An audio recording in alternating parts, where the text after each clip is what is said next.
Hey there, and welcome to Scaling Up Your Impact, the podcast where we help therapists grow their skills, confidence, and impact. At Scaling Up, we're passionate about offering free content and support because we believe in the incredible work that therapists are doing in the world. Hi, I'm Kelly Smyth-Dent, the founder of Scaling Up, and in today's episode, it's just me, sharing thoughtful insights from our team and our amazing community of therapists. But before we get started, please be sure to sign up for our free weekly newsletter. Each week, we'll send you the latest podcast episodes along with related workbooks, tools, and tips to help you put your ideas into practice. You can subscribe either at scalingupemdr.com or you can find the link in our show notes. It's free and designed to support your growth. We're so glad that you're here. Let's dive in.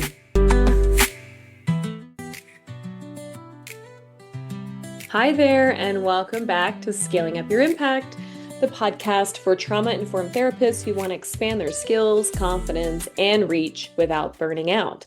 I'm Kelly Smyth-Dent, the founder of Scaling Up, and today we're going to dive into a question we all get all the time. How can you adapt EMDR for group work? Now, if you've ever wondered how to do this, you are not alone. When I first was getting trained in the basic training, I learned about the group work and I was mind blown at how it could work. That's actually when I was taught about Dr. Herrero's protocols that we're going to be talking about today. But if you've ever wondered whether EMDR can be done outside of individual sessions, or if you've been curious about group protocols like the EMDR-IGTP or G-TEP, this episode is for you. So let's start with the why.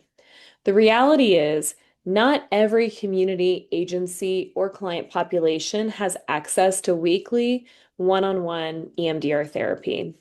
Whether you're responding to a community crisis, working in schools, recovery centers, serving displaced populations, or managing long wait lists at a nonprofit, the need for scalable trauma care is huge. That's where EMDR-based group protocols come in.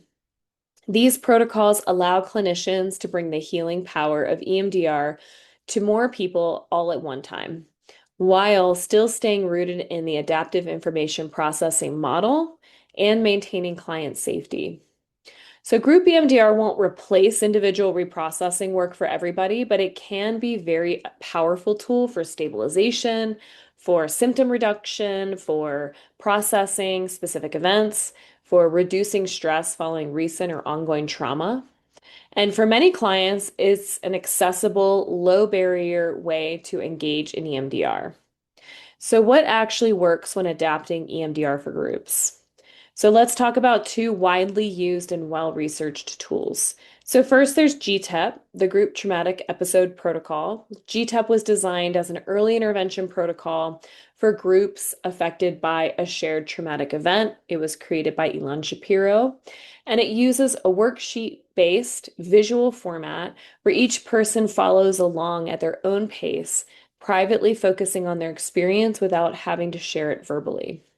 G-TEP can be used in humanitarian and local settings, and it's structured, contained, and helps reduce distress tied to recent trauma exposure.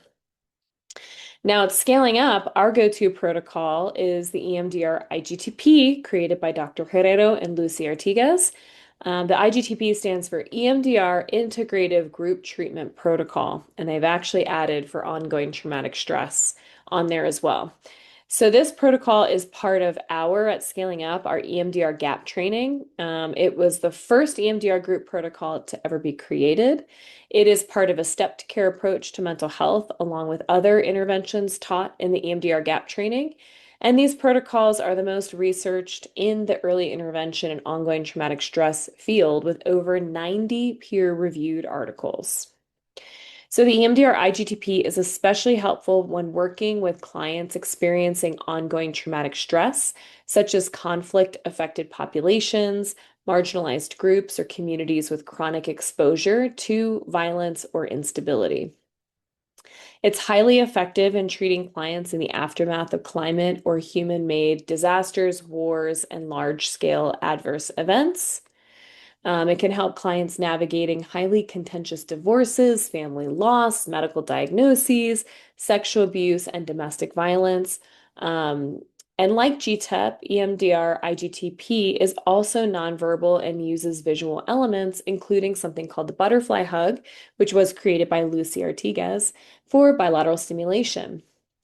What makes EMDR IGTP unique is that it's designed to be delivered across multiple sessions in an intensive format, giving clients the space to build trust in the process, strengthen their resilience, and gradually move into deeper levels of processing at a pace that feels safe. So both G-TEP and EMDR IGTP are supported by research and widely used internationally.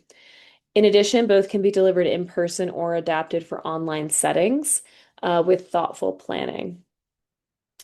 So while these protocols are effective, there are important considerations before jumping into EMDR group work. So here's what makes group EMDR effective.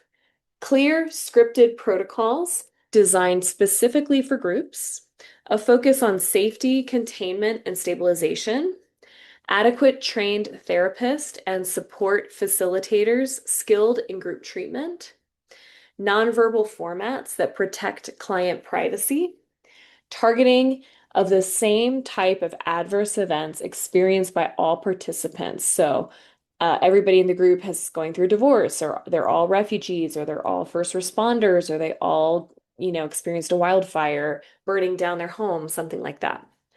And then keeping group structure predictable and time limited. And here's where you should pause and think critically. Group EMDR is not appropriate for every client, especially those with severe dissociation, significantly complex PTSD, or significant instability. It can be, it depends on what level of preparation that you're doing with your group EMDR first. You'll also want to assess group members beforehand. So the trainings, I can't speak for G-TEP because we don't offer that training, but for the IGTP training, you have an emotional protection team that's helping with that stability and care. And then you also have an assessment process before the group starts. You also need to have a clear post-group support plan in place for referrals, follow-up, and individual care. With the IGTP, you learn in the GAP training about the assist as well, which we talk about in other podcasts. But the assist goes really nicely with the IGTP to create that stability that can sometimes be needed for about 10% or less of the people in the group. At Scaling Up, we're passionate about helping therapists not just deliver EMDR, but deliver it ethically and effectively, even in non-traditional formats like groups. So if you're feeling curious about bringing EMDR into group settings, or if you've already been serving high needs communities and wondering how to make trauma care more scalable, our EMDR gap training might be a great next step for you. The EMDR gap training is often touted by participants as essentially part 3 of the basic training. It includes hands-on guidance on how to use the EMDR IGTP alongside other protocols tailored for clients facing the 3 most common trauma scenarios: recent events, current ongoing trauma, and past prolonged adverse experiences. The EMDR gap training is EMDRI approved and designed for therapists who are already EMDR trained but want to build capacity for group, acute, and prolonged trauma work in clinical, community, and humanitarian settings. You can learn more about the EMDR gap training and register at scalingupemdr.com/gap-training, or you can just go to scalingupemdr.com and you can find it under our training section. And of course, if you're interested in G-TEP or other EMDR group protocols, we always encourage additional training and consultation to ensure you're delivering these models safely and skillfully as well. Thanks so much for tuning in today, whether you're working one-on-one, in groups, or somewhere in between. Your work matters so much, and we are here to support you every step of the way. Check out our website for more community resources and trainings. Until next time, keep scaling up your impact.